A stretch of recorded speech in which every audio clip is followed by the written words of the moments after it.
வணக்கம் and welcome to SpiceandBuds. இன்னைக்கு நம்ம பார்க்க போகிறது வெறும் 4 இன்க்ரீடியன்ட்ஸ் வச்சு செய்யக்கூடிய டேஸ்டியான ஒரு traditional Tamil recipe Chinthamani chicken. அப்போ வாங்க எப்படி செய்யறதுன்னு பார்க்கலாம். முதல்ல ஒரு 500 கிராம் சிக்கனை எடுத்து சின்ன சின்ன பீஸாக கட் பண்ணி வச்சுக்கோங்க. இந்த ரெசிபிக்கு நாட்டுக்கோழி ரொம்பவே சுவையாக இருக்கும்.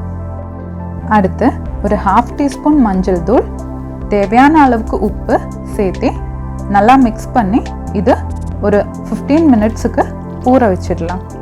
நீங்கள் ட்ரை பண்ணிவிட்டு நாட்டுக்கோழி சிந்தாமணி எப்படி இருந்துச்சுன்னு எங்களுக்கு கமெண்ட் பண்ணுங்கள். அடுத்து ஒரு 150 கிராம் சின்ன வெங்காயத்தை தோல் உரித்து க்ளீன் பண்ணி 2ஆக கட் பண்ணி வச்சுக்கலாம்.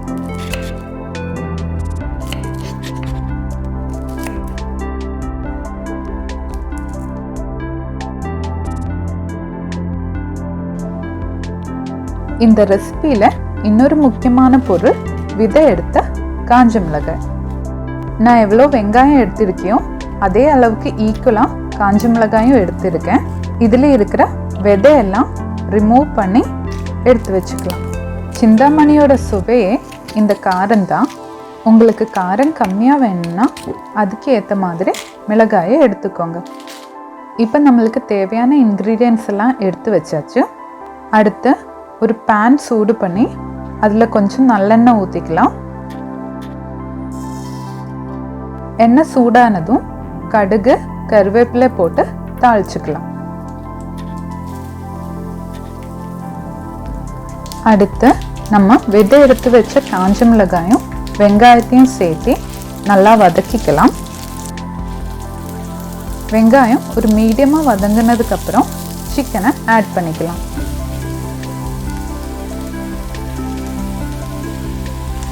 சிக்கன் அடி பிடிக்காமல் நல்லா கிளறிட்டே இருக்கணும். சிக்கன் வேகிறதுக்காக கொஞ்சமாக தண்ணியும் சேர்த்துக்கலாம்.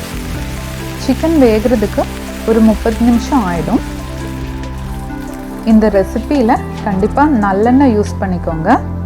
ஏன்னா சிக்கன் மிளகாய் ரெண்டுமே ஹீட்டான பொருள். நல்லெண்ணெய் யூஸ் பண்ணும்போது அது பேலன்ஸ் ஆகிடும். கடைசியாக வெந்து வரும்போது இன்னொரு பேனில் கொஞ்சம் தேங்காயை பொன்னிறம் ஆகிற வரைக்கும் வதக்கி அதையும் இது கூட சேர்த்திக்கோங்க. சேர்த்து நல்லா மிக்ஸ் பண்ணிக்கோங்க. இந்த தேங்காய் கூட ஃப்ரெஷ் கருவேப்பிலை சேர்த்தா நல்லா இருக்கும். எனக்கு இங்கே கருவேப்பிலை கிடைக்காததுனால தான் நான் ஆட் பண்ணல. அவ்வளோதான், நம்மளோட spicy and tasty traditional Chinthamani chicken ready ஆயிடுச்சு.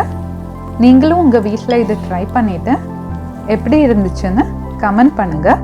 எங்கள் வீடியோ உங்களுக்கு பிடிச்சிருந்தா லைக் பண்ணுங்கள், உங்கள் ஃப்ரெண்ட்ஸ் கூட ஷேர் பண்ணுங்கள். மறக்காமல் SpiceandBuds சேனலுக்கு சப்ஸ்கிரைப் பண்ணுங்கள். நெக்ஸ்ட் வீடியோவில் சந்திக்கிற வரைக்கும் நன்றி, வணக்கம்.